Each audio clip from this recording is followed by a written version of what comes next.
Ano ba? Bitiwan niyo siya! Umalis kita! Siya, bilis! Takbo! Liga na! Bilisan mo! Hoy! Bumalik ka dito! Bilis! Huli ka!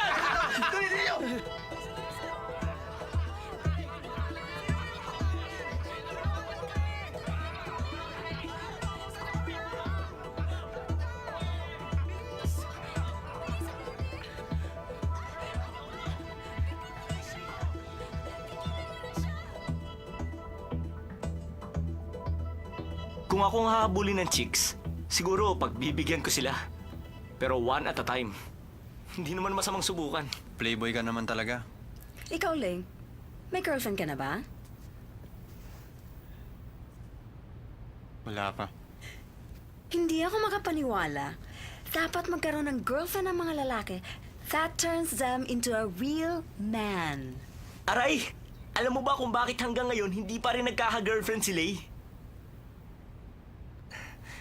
Hindi na bale. Ganito na lang. Ipakikilala kita sa mga kaibigan ko mga models. Huwag na lang. Alam kong sasabihin mo yon. Hindi na ako magtataka. Gustong gusto kitang biruin, alam mo, dahil gusto ko makita ang ganyang itsura ng mukha mo. Pero hindi ka magiging seryoso sa ibang mga babae. Because you're my Lay. Remember that. Welcome back, Chin. Ayan, long time no see. Lalo kang gumaganda. Salamat. Hayaan mo ipakilala kita. Anak siya ng direktor ng ENC Hospital. College senior siya at taga-Yingte. Silang... Alam ko, sila ang sikat na F4. Hello. Siya ang boyfriend mo, hindi ba? Alam ko, malapit kayo sa isa't isa. Siya si Lay. Hindi. Magkababata kami. Para lang kaming magkapatid. Talaga? Kasi sa tingin ko parang may relasyon kayo eh. Magkapatid, ha? Pupunta ka ba sa Hawaii ngayong darating na bakasyon? Di ko alam kung nakita mo sa bulletin board. Hawaii na naman? Di ba nakakasama pumunta ron? F4 nga lang pala ang nararapat sa kagandahang tulad mo. Kung hindi mo siya boyfriend, si Doming's eh.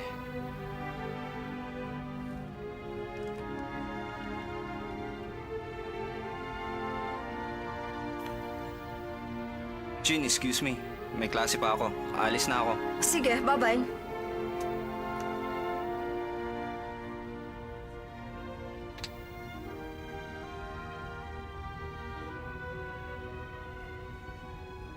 Tama na! Singa! Okay ka lang ba?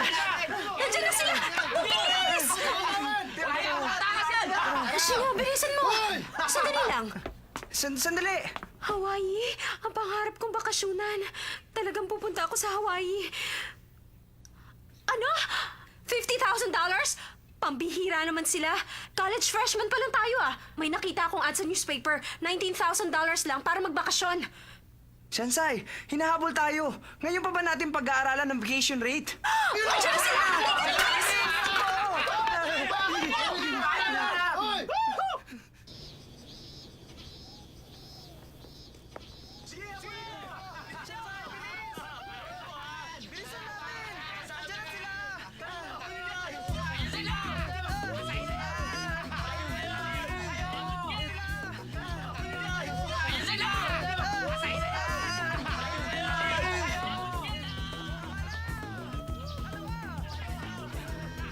Anong ginagawa nila?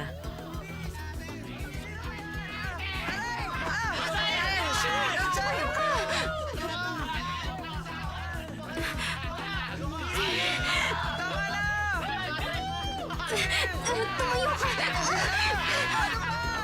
Tama na yan.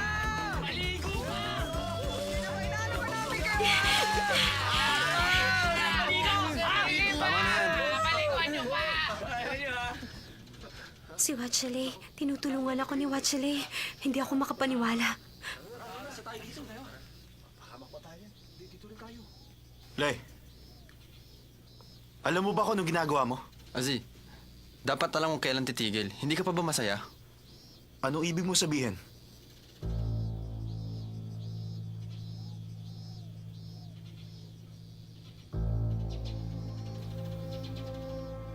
Huwag mong sabihin may gusto ka sa kanya. Sige na, huwag kang magkaila.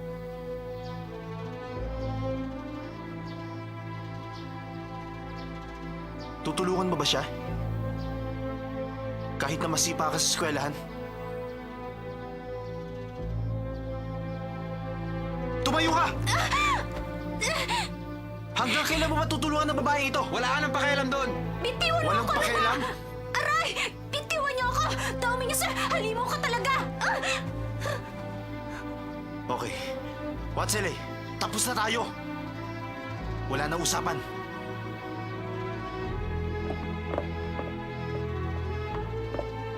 Kasi, Bakit ba? Ano nangyayari sa'yo? Ang dumi-dumi mo. Halika, ayusin mo sarili mo. Pagpasensyahan mo na sila, hindi naman talaga sila ganun kasama. Kaya lang, di nila alam kung sumusobra na sila. Ang ganda-ganda niya.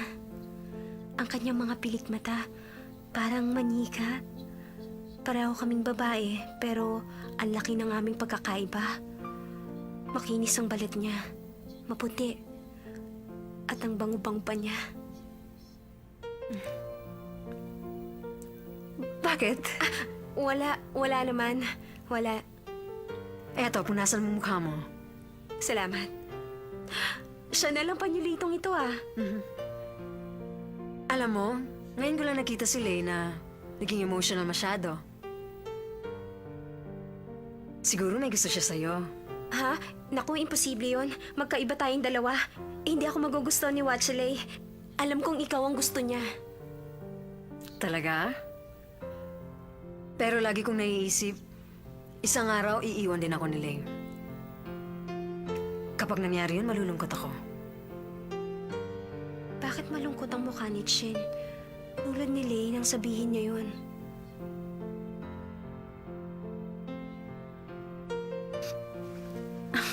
Nakalimutan mong tanggalin. Dapat tayong mga babae, laging maganda. Dahil hindi natin alam kung kailan darating ang Prince Charming natin. Wow! Ang ganda naman ng sapatos mo. Talaga? Nagustuhan mo rin ba? Alam mo, nung nandun ba ako sa France, may nagsabi sa akin noon, ang dapat daw, piliin natin ang pinakamagandang pares ng sapatos. Dahil ito ang magdadala sa atin sa mga magagandang lugar. Napakaganda talaga ni Teng Tang Chen. Pero kahit na magkaibang daigdig namin, mabait pa rin siya sa akin. Di tulad ng mataray na si Bai He. Ganito dapat ang itsura ng isang tunay na babae.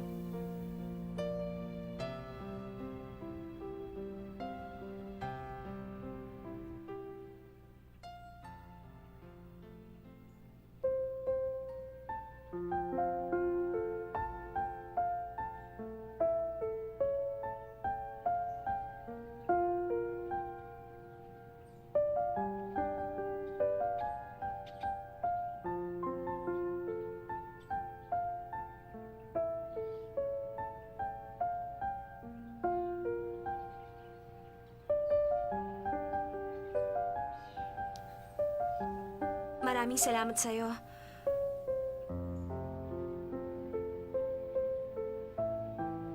Sorry Kasalanan kong lahat. Kung bakit kayo nag-away ni Dao Mingse. Wala kang kasalanan. Mainit lang talaga ulo ko.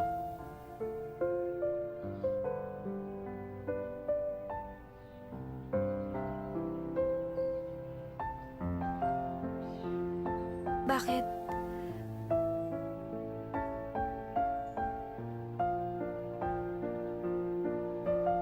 Bakit mo ako tinulungan? Isinakripisyo mong sarili mo para sa akin.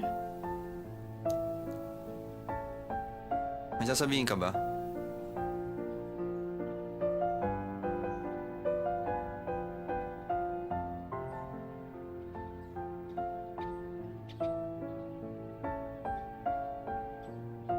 Sabihin mo lang kung anong gusto mo.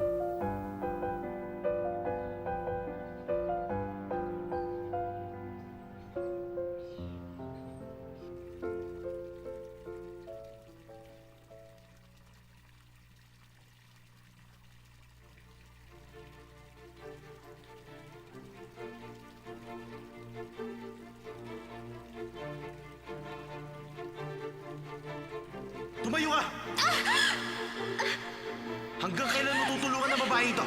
Wala kang pakialam. Bitiwan mo siya! Aray! Bitawan mo ko! Domingos, ay halimo ka talaga! Ah! Okay. Wansele, tapos na tayo. Wala na usapan.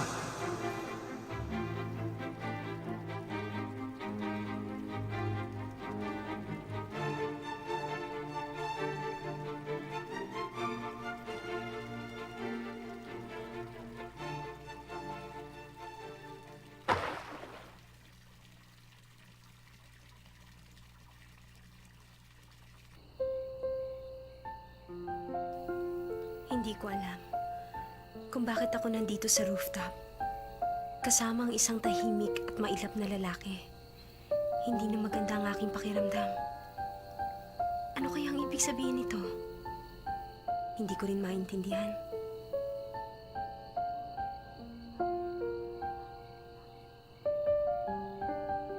Mag-uumaga na. Naghihintay ba siya ng tawag mula kay Chin? Tulad nung nakaraang araw?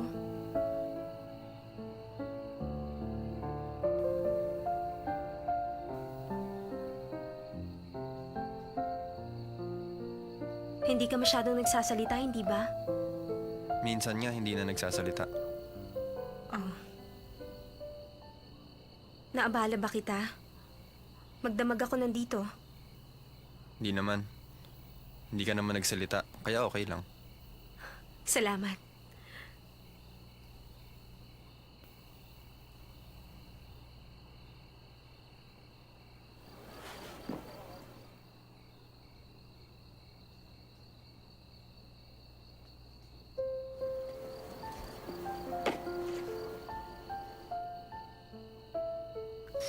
Ano yan?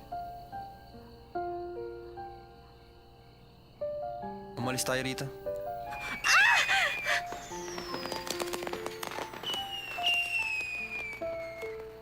Watchley, nababaliw ka na ba? Fireworks sa ganitong oras? Sana sinabihan mo man lang ako. Nung bata pa ako, sabi ng kaibigan ko, dumadalaw ang anghel sa Diyos pag mag-uumaga na. Kung magsisindi ka ng fireworks ngayon, mapapansin ka nila. At matutupad ang iyong mga pangarap. Narinig mo na ba yon?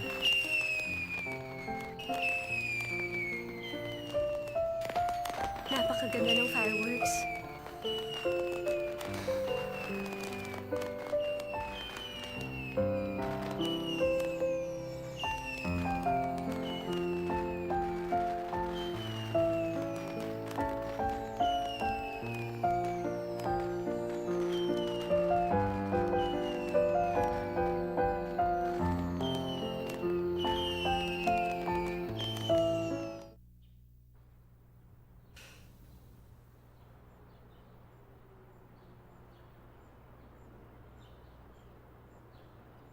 Sa likod ng eskwelahan, yung puno sa tapat ng utility pole.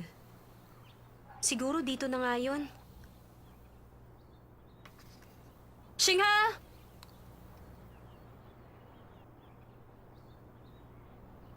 Wala siya. Shingha! Shansai! Ano ka ba? Ginulat mo ako. Bakit ganyan ang itsura mo? Napaka-weirdo. Hindi, para hindi lang nila ako makita. Naghihintay pa rin ba sa atin yung mga taong yon? Di ko alam. Nakita ko lang ang sulat mo sa locker ko. Ano bang gagawin mo? Ay, sakit ng ulo ko. Hindi, alam mo, talagang natakot ako kahapon. Unang karanasan kong hinabol ako ng mga tao. Akala ko sa pelikula lang yon. Pero talagang exciting. Parang gera. Kaya nga meron akong safety helmet. Gera yun.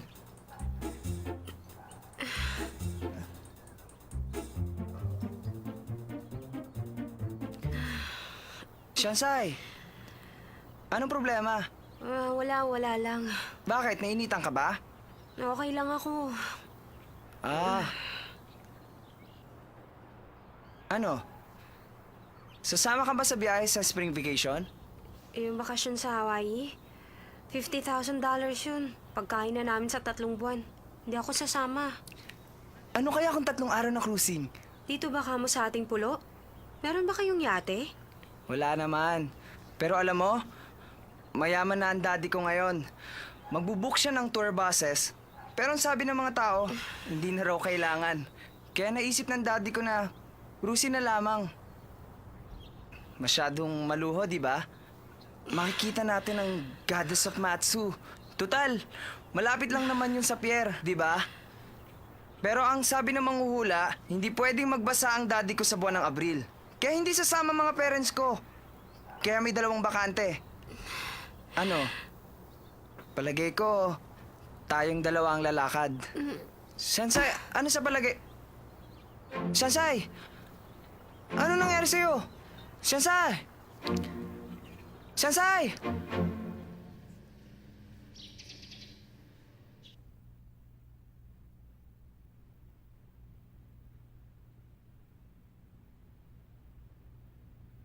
Ay, naku, tingnan ko nga. Ano?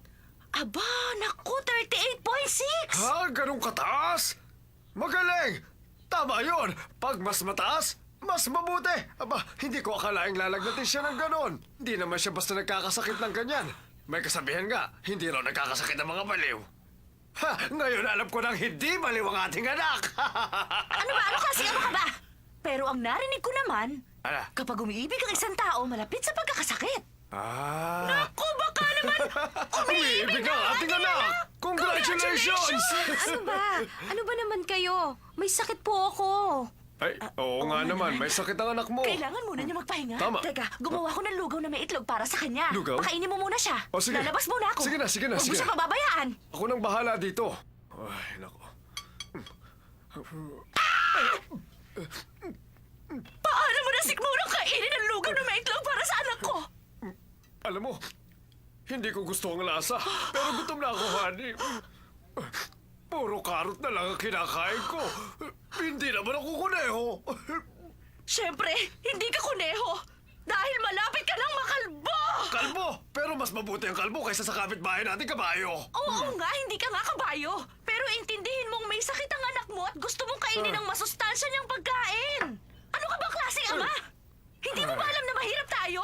Lahat ng pera natin nasa tuition fees niya at sa upa. Dapat magsama tayo sa hirap at ginawa. Mahirap ba namang gawin yun? Pero mahirap ba namang gawin na iwan mo ang pagkain ni Hindi Shansai? maaari yung sinasabi mong yung isang kutsara sa'yo, isang Ay, kutsara naku, sa tama akin. na, tama na. Sige na. Hirap ako lutuin niya para sa anak mo. Pwede ba tama lang po ang pag-aaway ninyong dalawa? Ako naman po ang intindihin niyo. May sakit po ako. Oo nga naman. Kasalanan mo ito. Umalis ka na nga. Oh, sige na, Napakasama sige na. mo Alis na talaga. ako. Hindi ko Huwag ka kailangan na tumantay, magbantay. lumakad ka na. Oh, sige na. Pumasok ka na Paalam. sa trabaho. Hindi magawang iwan ang mangkok ng pagkain. Shanchay, naiisip ko lang, kung sa palagay mo, masyado ka nang nahihirapan, hindi mo na kailangan pumasok sa exclusive school na yon. Talaga po? Matagal ko rin pinag-isipan. Sa palagay ko, kailangan mo nalang sumama kay Chinghe. Mas madali tayo makakaipon dahil sa tuition fee. Shanchay, ano sa palagay mo? Ano? Anak, huwag mo kong talikuran. Bakit? Hindi ba magandang ideya yun? Teka, Shanchay, iniisip ko lang naman ang iyong kinabukasan. Masakit na ulo ko sa kaiisip sa problema.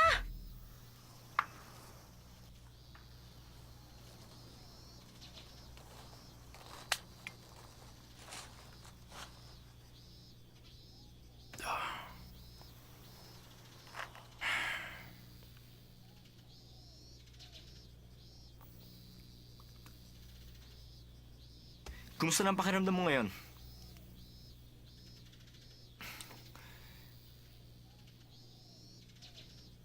Ang balita ko, may sakit si Shansai. Ano? May sakit si Sunshine? Ba't bigla kang nabahala? Wala lang. Wala itong anuman. Hindi ko akalain na magkakasakit siya.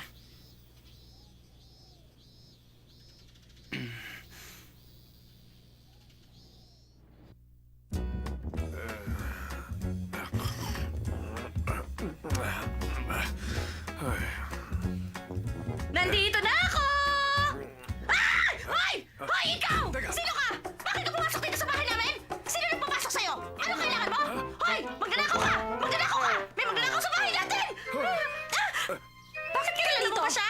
Shanchay? Kilala mo ba siya? Teka! Ano bang kailangan ng lalaking yan? Nandito ka ba para manakot at manggulo? Tingnan mo nga naman ang itsura ng lalaking yan. Tingnan mo, parang pineapple. Parang demonyo pa kung makatingin. Sigurado ka lang ang kaluluwa niyan. Oo nga. Siya ang nangaasar sa akin sa school at siya din ang dahilan kung bakit ako may sakit. Aba, hindi pala talaga matino ang lalaki yan. Anong karapatan mong gawin niya sa aking anak? Ang babae iginagalang, hindi mo ba alam yun? Ha? Wala kang pinag-aralan! Sagutin mo ako! Sino ba ang iyong tatay? Sabihin mo sa akin at gusto ko siyang makausap! Anak ko ni Dao Mingcheng. Ano? Ilakas mo nga! Hindi ko maintindihan ang sinasabi mo! Nahihiya ka? Ilakas mo nang maintindihan namin! Kanino ko ba talagang anak? Sino ba siya? Ang tatay ko ay si Dao Mingcheng. Dao Mingcheng pala! Dao Mingcheng! Pa, ano nangyayari sa inyong dalawa? Pasensya ka na, Shansay. Hindi kasi namin papigilan ang yung daddy. Shansay, alam mo kasi, ikaw na ang magpaliwanag. May-ari ang papa niya ng isang telecommunications company. Dalawang istasyon ng TV. 3 oil refineries. 4 na semiconductor companies. At meron din siyang 176 international chain hotels. At saka anak, alam mo ba nga, meron siyang 7,845 supermarkets. Ganong kayaman ang pamayang si Dao Mingcheng. Hindi ba? ang Tama sinabi kami namin, dalawa? alam mo, Hindi ba? Tama kayo. Kaya lang ngayon nasa Taiwan siya. Kaya imposible makausap niya siya ngayon. Naku, walang problema. Nasa Taiwan naman pala ang kanyang Siguro busy papa. ang kanyang papa doon sa Taiwan. Huwag niyo na natin siyang kabalaan. Nakakahiya naman sa kanya. Anak pala siya ni Dao Mingchen. Naku, sweetheart. Alam mo, sa totoo lang, hindi ako makapaniwala. Ay, oo nga Nagpapasya naman. sa Nagsadya bahay mo dito sa atin. Kaya naman, sweetheart, kailangan meron tayong... Naku, sige, iho. Mauna na Sandali kami. na nga, Sige. babalik kami kagad. Bilisan mo naman.